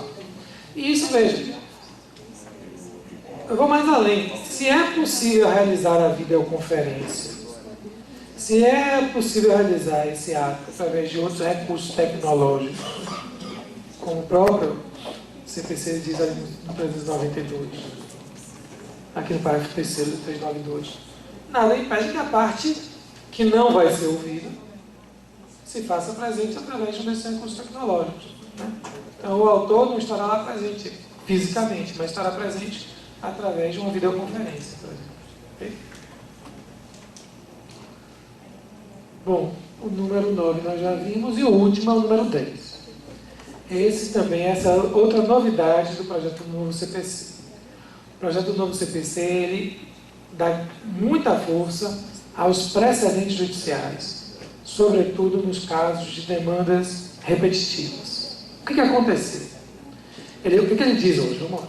Compete ao juiz, quando deparar-se com diversas demandas individuais repetitivas, oficiar ao Ministério Público, à Defensoria Pública e, na medida do possível, outros legitimados à ação coletiva para, se for o caso, promover o seu ajuizamento. O que aconteceu historicamente com o projeto? Primeiro, o projeto ele dá uma ênfase muito grande aos precedentes judiciais e à eficácia da jurisprudência. Então, ele diz aqui, 522, sistema de julgamento de casos repetitivos. Para os fins deste código, considera-se julgamento de casos repetitivos. Número 1, o do incidente de resolução de demandas repetitivas. Número 2, dos recursos especial e extraordinário. O 520 diz, do precedente judicial. Os tribunais devem uniformizar sua jurisprudência e mantê-la estável. Parágrafo. Na forma e segundo as condições fixadas no regimento interno, os tribunais devem evitar enunciados correspondentes à súmula da jurisprudência dominante. 521. para dar efetividade ao que dispõe o artigo anterior e aos princípios da legalidade, segurança, duração razoável, proteção da confiança e da isonomia, as disposições seguintes devem ser observadas. Número 1. Os juízes e os tribunais seguirão a súmula vinculante, os acórdãos em incidentes de assunção de competência ou de resolução de demandas repetitivas e em julgamento de recursos extraordinário, especial repetitivos. Número 2. Os juízes e tribunais seguirão os enunciados das súmulas do STF em matéria constitucional, do STJ, aqui do TST, em matéria infraconstitucional e dos tribunais aos quais estiverem vinculados nesta ordem. Então vejam, o projeto diz assim, olha, a jurisprudência pacificada, através do julgamento dos recursos excepcionais, repetitivos, através do incidente de resolução de demandas repetitivas, deve ser observado pelo juiz. O juiz não aplicará esses entendimentos quando houver distinguish, ou seja, quando o juiz constatar que, no caso concreto, há fatos que afastem, que tornem esse caso peculiar e afastem o entendimento, ou no caso de superação do precedente, de overruling, que é o quê? Que é quando eu tenho um novo fundamento que não foi utilizado para formar aquele enunciado, aquele convencimento, e esse novo fundamento é capaz, por si só, de levar a um julgamento distinto, à mudança daquele entendimento. O que o projeto previa antes? Que o juiz podia iniciar de ofício o incidente de demandas repetitivas. Ele dizia assim, olha, quando houver uma demanda que tenha o potencial de se tornar repetitiva, o juiz pode, de ofício, suscitar perante o tribunal o incidente de resolução de demandas repetitivas, ou a parte pode requerer por petição. E aí o que acontecia? O processo ficava suspenso, o tribunal, então, analisava esse incidente, chegava a um entendimento, e aí comunicava esse entendimento para todos os órgãos jurisdicionais que estão no âmbito de atuação daquele tribunal. Então, se o TRT da 20ª reunião cria, através de um incidente de resolução de demandas repetitivas no enunciado, ele comunica isso para todos os magistrados, tanto do próprio tribunal, como da primeira instância. Se o TST cria um enunciado a partir desse incidente, então ele vai poder comunicar a todos os regionais e a todos os juízes de primeiro grau trabalhistas. E aí o juiz tinha o poder de iniciar esse incidente de ofício. Provocado o incidente, o processo ficava suspenso. Suspendia-se todos os processos que versavam sobre aquele tipo de demanda repetitiva. Qual é a lógica disso? É criar uma solução que vai ser aplicada de maneira uniforme a todas essas demandas. Só que no projeto do novo CPC, está no documento hoje, então, esse poder foi retirado do incidente de resolução de demandas repetitivas. É admissível o incidente de resolução de demandas repetitivas quando, estando presente o risco de ofensa à isonomia e à segurança jurídica, houver efetiva ou potencial repetição de processos que contenham controvérsia sobre a mesma questão de direito material ou processual. E aí, mais abaixo, ele diz quem é que pode suscitar. E diz lá, parágrafo 3º. O pedido de instauração do incidente será dirigido ao presidente do tribunal, pelo relator ou órgão colegiado por ofício, ou pelas partes, pelo Ministério Público, pela Defensoria, pela Pessoa Jurídica de Direito Público, pela Associação Civil, por petição.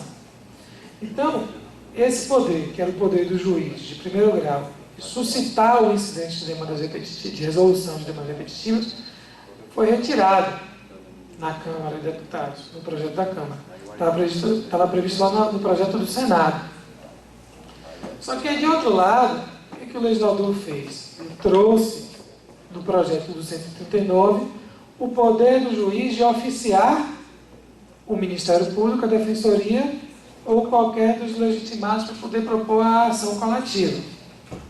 Então, o juiz pode oficiar um sindicato, o juiz pode oficiar o próprio Ministério Público.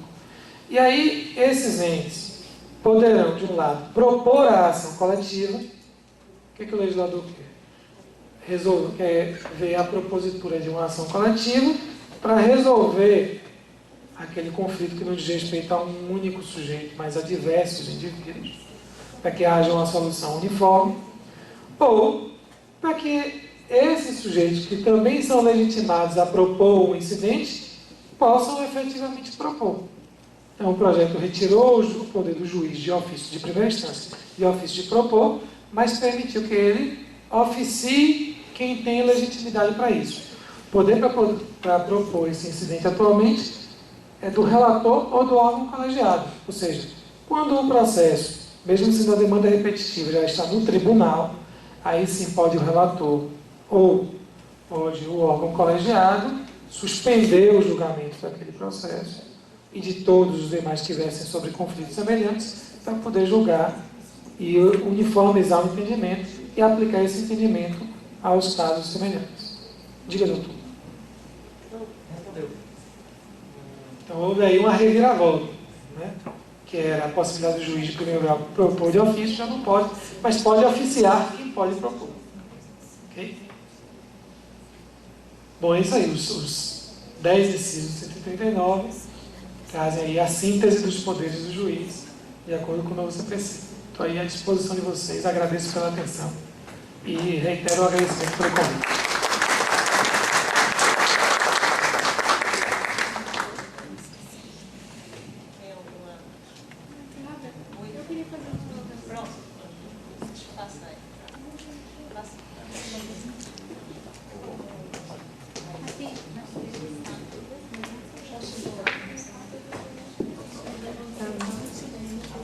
Alô? Meus parabéns pela palestra, muito esclarecedora. Quando se trata do novo CPC, tem um princípio que tem sido muito festejado, que é o princípio da colaboração. No entanto, eu tenho visto ser colocado apenas um aspecto dele, que se resume basicamente nisso. O juiz pode decidir de ofício, mas não pode decidir de ofício antes de consultar as partes. Me parece que se esse princípio tiver uma interpretação conjugada com o princípio da boa-fé, no sentido de chamar as partes para uma participação responsável dentro do processo, muitos dos nossos problemas poderiam ser resolvidos. Dentro da sua exposição, eu encontrei muitos artigos que, de alguma maneira ou outra, eles tocam um pouco. Na verdade, parece que eles têm no seu substrato esse princípio e também o da adequação do procedimento, né? E são dois princípios nos quais, se não houver realmente uma nova postura de todos que participam no processo, né, uma revisão da maneira como se chega ao judiciário e se comporta nele, é difícil, né? Eu acho que pode ser uma porta aberta para muito mais complicação do que soluções, né? Aqui na Justiça do Trabalho, eu acho assim, eu particularmente me orgulho de que nós não somos tão formalistas assim. E o juiz tenta impulsionar o processo da maneira mais célere possível. Em relação, por exemplo, à questão das preliminares prejudiciais, tem aquele artigo que diz ali que o juiz, as partes poderão trazer essa solução, pedir a especificação de provas. Nós não temos um saneador, mas nós fazemos isso, né? Então, assim, eu gostaria dessa exposição em relação à questão do princípio da colaboração, como nós poderíamos, né, não apenas o judiciário, mas também todos os que utilizam a justiça. Impulsionar uma mudança de postura em relação à maneira como se utiliza o processo. Eu acho que isso talvez seja o norte para a solução de uma grande parte dos nossos problemas, especialmente de congestionamento. Me parece o seguinte, o princípio da cooperação norteia o projeto do novo CPC, da colaboração da cooperação. Ele é extremamente importante. Nós temos um déficit, isso é uma análise muito pessoal, nós temos um déficit no que diz respeito à aplicação desse princípio, que é o déficit cultural. O CPC português, que agora já foi reformado, mas já previa antes. Tive uma passagem no escritório, inclusive, curiosa em relação a isso. Um dia que a gente estava construindo uma tese relacionada ao princípio da cooperação, e aí eu pedi para o estagiário dizer assim, olha, encontra aí, por favor, um julgado que afirme, que utilize o princípio, faça uma menção expressa, etc. Ele voltou e disse assim, olha, eu encontrei um artigo do CPC que fala, eu falei, mas você encontrou um artigo do CPC que fala expressamente, deixa eu ver, aí quando ele pegou, era o artigo do CPC português. Ele deve ter lançado no Google, lá, princípio da cooperação, ele tem o artigo tal. Então veja, a falta de positivação e a falta, esse não é um princípio novo, a falta de positivação dele e a falta de aplicação dele, me parece pessoalmente que gerou um déficit cultural. Nós, durante muito tempo, não se discutiu, nem se falou nesse princípio. Não é verdade? Era uma coisa, mesmo quando eu fiz graduação, que eu nem ouvi falar do princípio. Depois aqui, ele veio à tona e que as pessoas começaram a estudar, etc. Então, eu acho que há de um lado esse déficit cultural. Esse déficit cultural atinge aos operadores do direito e também atinge aos jurisdicionados, que não veem um processo muito mais como uma disputa ferrenha do que uma atividade de cooperação. Mas era um princípio que já vinha sendo tratado.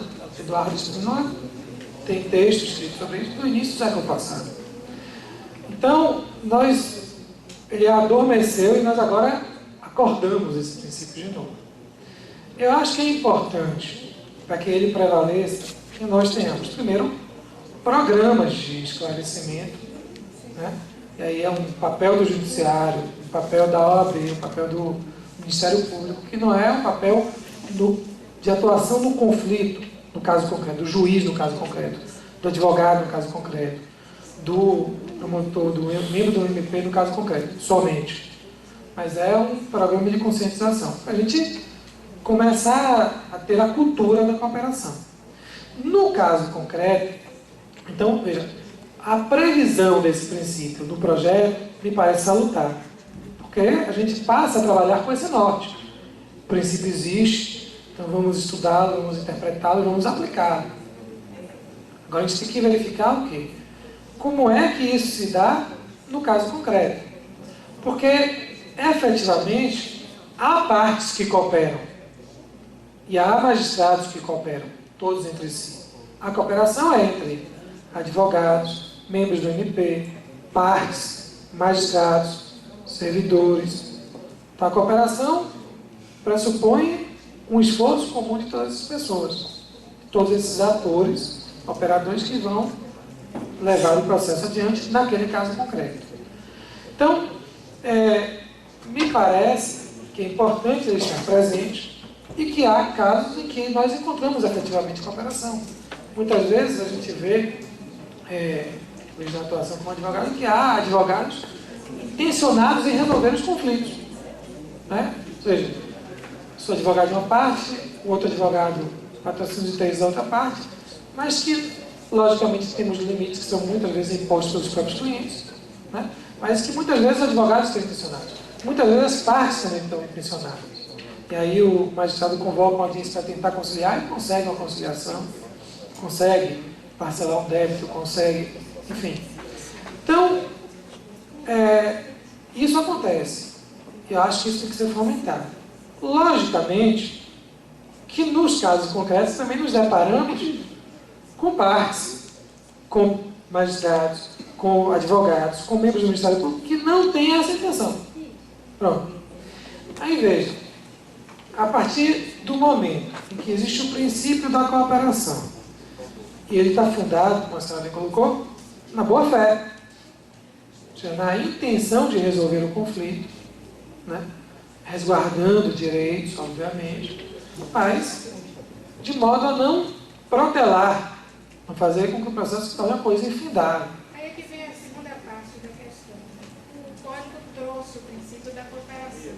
Ele trouxe também ferramentas Para... que possibilitam a aplicação da multa, por exemplo, das Trouxe. punições... E trouxe a possibilidade de, não havendo cooperação, que existe hoje. ele trouxe a possibilidade de, não havendo cooperação no caso concreto, o juiz adotar uma medida. Aquilo que eu falei da etapa de saneamento. Veja, as partes podem, atualmente, chegar a um acordo quanto à definição dos pontos controvertidos? Podem. Está lá no projeto. As partes podem se reunir e dizer assim, olha, os pontos controvertidos que são objeto da instrução são esses aqui. Os meios de prova que nós queremos produzir são esses aqui. Apresentam isso ao magistrado. Logicamente que o magistrado vai examinar se o direito é disponível ou indisponível. Se for disponível, me parece muito mais fácil deferir, com uma análise mais simples, deferir, olha, então vamos produzir essas provas que as partes estabeleceram. Se o direito for indisponível, o magistrado já tem uma outra alçada que vai dizer assim, olha, como o direito é indisponível, se o direito material é indisponível, o direito de produção de prova para alcançar o direito material também não está completamente nas mãos das partes. Então, como é que o projeto do novo CPC ele viabiliza o princípio da cooperação? Com uma participação mais ativa das partes. As partes, vocês querem chegar a um acordo e definir os pontos controvertidos? Querem. Então chegam e definem. Agora, se obviamente as partes não se entenderem sobre esse assunto, então aí caberá ao juiz definir. Por quê? Porque a gente não pode perder de vista que a jurisdição é um poder. Um poder de resolver conflitos, e que conflitos são interesses contrapostos. E que, se não houver cooperação, é porque alguém pode não querer que esse conflito seja resolvido. Porque veja, uma coisa é querer que o conflito seja resolvido atendendo a uma tese, acolhendo uma tese. Outra coisa é não querer a solução do conflito. Então, há previsão de poderes para o juiz, de sanções para as partes, que não adotam essa conduta. Então, a ampliação das preclusões processuais, sair daquela velha linha da multa, sim. Não seria uma solução mais... O projeto do novo CPC prevê alguns mecanismos desses. Ou seja, na realidade, o CPC vigente já previa naquela hipótese de atentado, por exemplo, de a parte não poder se manifestar enquanto não voltar à situação ao que ela era antes. Só que era uma previsão pequenininha, solta dentro do CPC todo. Então, o projeto do novo CPC contempla isso. Logicamente que ele só contempla o princípio da cooperação quando ele puder ser viabilizado. Se as partes demonstrarem que não há interesse em viabilizar. Então, um dos aspectos que eu não sei se vai passar no novo CPC é o calendário processual, que existe em outros ordenamentos.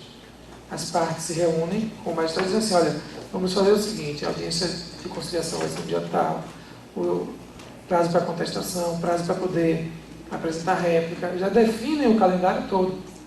E isso poupa, por exemplo, a necessidade de intimação. Eu não preciso marcar a audiência de instrução, intimar as partes, para ficar previamente definido.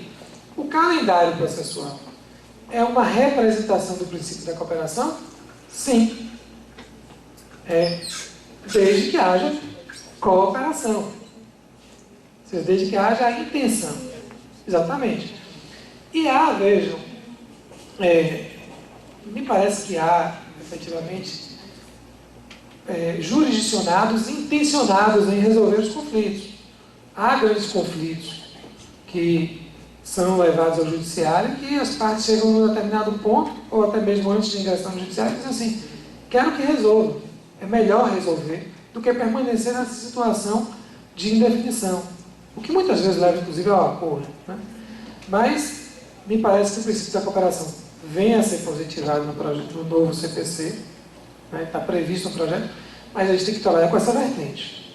Ou seja, quando é possível aplicá-lo, vamos aplicá-lo. Mas quando não é possível, não há como deixar o processo inerte. Né? Que aí a gente vai ter um desserviço e não um serviço judicial. Então há essas previsões de imposição de multa e, volto a dizer, as partes não chegaram a um acordo quanto às provas, o juiz vai dizer, olha, então eu vou determinar a produção dessa, aquela prova. As provas que, segundo o meu modo de ver, são necessárias para poder formar o convencimento acerca daquele conflito. Okay? A diferença na linha de raciocínio aí é a seguinte, é que antes as partes não podiam, não havia essa previsão.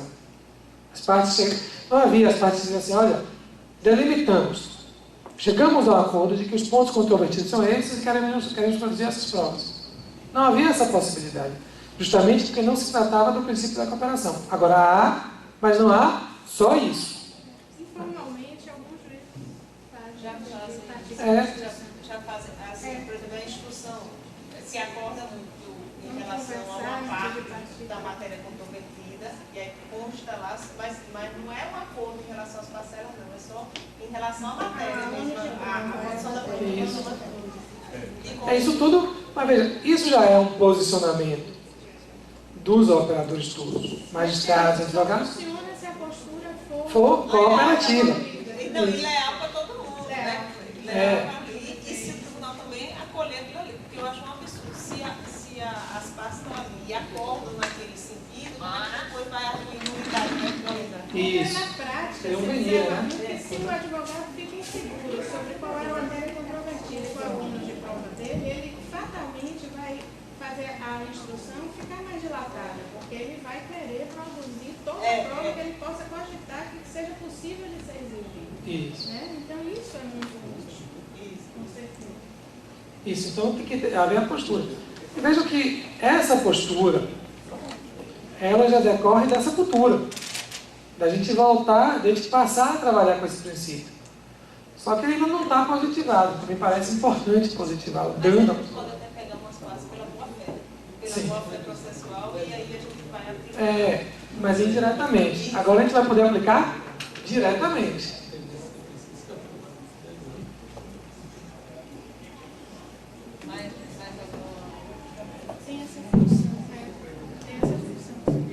Bom dia. Eu tenho uma preocupação, assim, é evidente que o novo código, ele vem de um processo de elaboração bastante longo e é difícil encontrar uma inconsistência. Agora, eu me questiono assim, há uma previsão, por exemplo, das novas tecnologias, porque o processo judicial eletrônico termina interferindo muito na forma de trabalho, na forma de pensar o próprio processo, gerando inclusive o surgimento de toda uma principiologia adaptada ao processo eletrônico. E, ao que me consta, não há boa previsão quanto a isso. Como é que é essa discussão dentro do novo Código do Processo Civil? Veja bem, não há uma regulamentação do processo eletrônico todo dentro do projeto do novo CPC. E cuida do processo, seja o processo físico, materializado em papel, como a gente está acostumado, ou o processo eletrônico. E há a legislação que cuida do processo eletrônico. O que o projeto do novo CPC tenta? Primeiro, queria dizer que eu pessoalmente gostaria que a discussão fosse mais longa ainda, né, em relação ao projeto. Eu acho que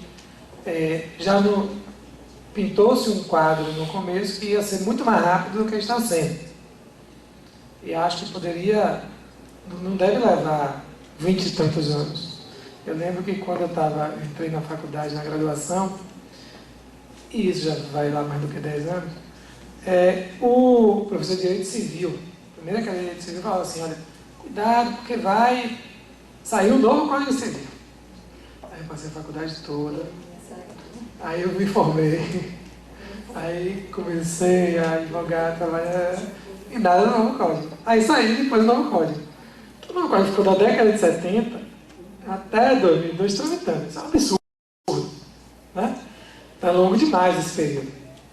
Mas um período de 3, 4, 5 anos me parece um período razoável para que um projeto de lei com essa envergadura, um novo CPC, venha a chegar a seu amadurecimento. Então, eu acho bom que passe esse tempo, que haja esse amadurecimento.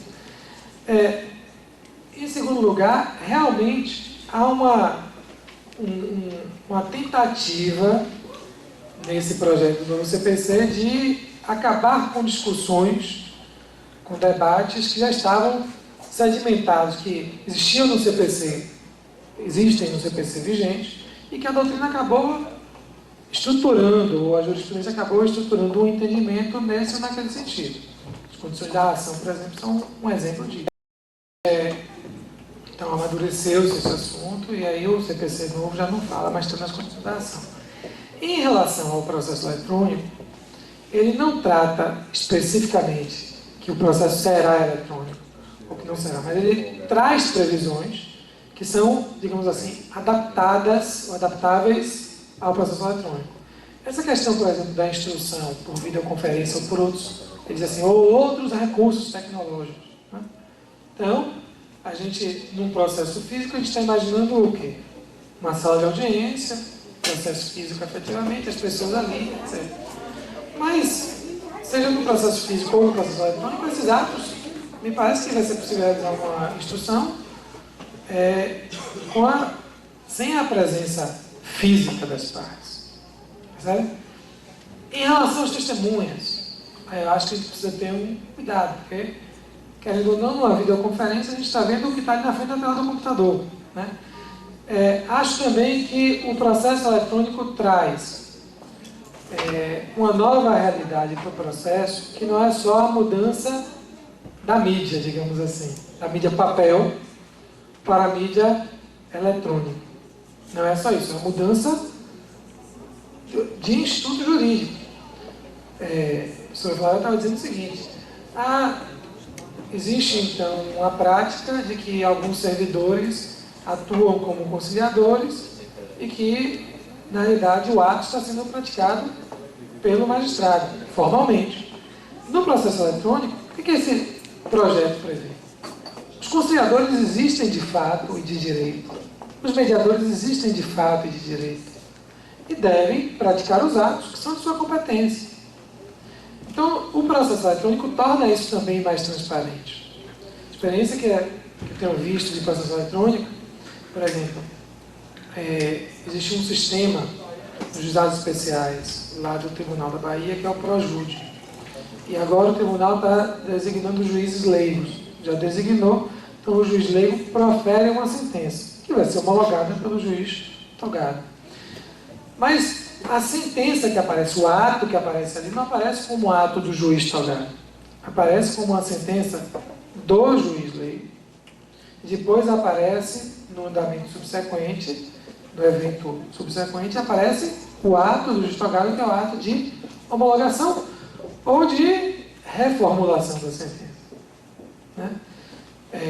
Outro dia, um defensor público, que é professor de processo civil também do Rio de Janeiro, estava dizendo assim, estava estudando de quem é a competência para julgar os embargos de declaração, se é do juiz leigo, ou se é, veja que já é uma discussão, afeta se é do juiz leigo ou do juiz togado, já é uma discussão que afeta a esse sistema, que não é uma discussão que não existia no sistema anterior. Então, me parece que o projeto do novo CPC ele traz possibilidades de adaptação. Por que não? Já que agora vai estar prevista a atuação do conciliador, do mediador, por que não o conciliador praticar o ato efetivamente e constar lá, olha, esse ato foi praticado pelo conciliador. Isso é importante, porque muitas vezes o juiz ele não estava presente ali. Então ele vai examinar e, logicamente, a responsabilidade dele também fica restrita ao exame do que está ali registrado. Por quê? Porque se eventualmente alguém for induzido em erro, se alguém foi coagido, se houve algum vício de consentimento. Como o magistrado não estava ali presente, muitas vezes não tem como verificar. Quem tinha condições de verificar isso era o conciliador ou o mediador. Né? Isso, a gente percebe essas nuances muitas vezes presencialmente. Então, quando o juiz traz para si essa responsabilidade, traz para si, olha, fui eu que pratiquei o ato, ele também traz para si essa responsabilidade. Na medida em que a gente deixa claro, esse ato foi praticado pelo conciliador, pelo mediador, e o juiz veio aqui e homologou, veja que a verificação de um eventual vício de consentimento já tem que ser impugnado de uma outra forma. Né? Então, aí a gente ganha uma nova dimensão, que não é a mesma coisa, não é só transplantar o que a gente tem em papel para o meio digital. E isso muda a nossa forma de ver o processo como um todo.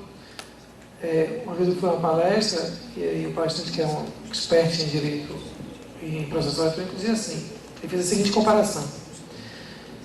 Quem primeiramente teve a maior interesse em tornar tudo eletrônico foram os bancos. Os bancos, antigamente a gente ia compensar um cheque, a gente levava o cheque na agência e tinha prazo para poder verificar, mandava o cheque para a agência, verificava a assinatura, etc., e depois compensava. E tinha que ir na boca do caixa para sacar o valor. Hoje em dia, como é que a gente faz? Primeiro, a gente já não usa tanto cheque. A gente usa a internet banking. Então, as próprias relações foram se modificando a partir do meio eletrônico. No processo eletrônico, o processo funciona, primeiro, 24 horas por dia. Está ali sempre ativo, sempre com a possibilidade de se praticar o ato. Os prazos mudam. Então, é possível praticar um ato até as 23h59, a partir das 0 horas. Então, o CPC atual diz os atos processuais devem ser praticados de tal horas até tal horas, tem uma limitação. Então, o CPC já não traz esse balizamento. Por quê? Porque ele está pensando o seguinte, logicamente, se o processo for físico, estiver lá na secretaria do órgão jurisdicional, o ato só tem como ser praticado no horário de funcionamento. Mas e no processo eletrônico, em que eu posso peticionar a qualquer hora, em que o magistrado pode proferir a sentença 2 horas da manhã, né? Então, com tanta carga de trabalho, está lá acordado 2 horas da manhã, sentenciando. O advogado está fazendo o prazo, vai acabar às 23 horas, pode peticionar. Então ele traz essa possibilidade de adaptação, mas ele não tem como objeto central regular o processo eletrônico. E eu acho que tem algumas coisas que precisavam ser, que ainda podem ser melhoradas. Pronto, então a gente vai agradecer, porque vai ter que parar aqui, porque a gente ainda vai lanchar, ainda tem outra palestra de manhã, antes da hora do almoço, mas a gente agradecer. Olha, tem um processo civil, assim, é interessantíssimo para a gente, e poder do juiz no processo civil é mais ainda. E esse assunto que a Alice puxou aí do princípio da cooperação, a gente vai assim, atuar muito assim, do ponto de vista, procurar balizar como vai ser essa cooperação e com o que a gente vai fazer a precisar disso, mas aí outras reuniões a gente vai precisar ter com esse objetivo. Então, agradecer a sua participação. Se quiser meu e-mail também, eu posso deixar que aí eventuais contatos e críticas à palestra, e críticas ao... Tem coisa que eu pensei aqui, eu queria refletir sobre o assunto, é comigo mesmo. Adonias,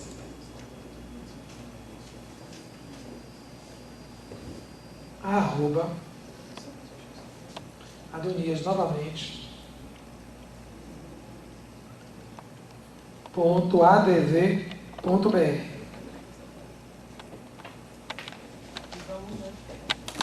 Obrigado.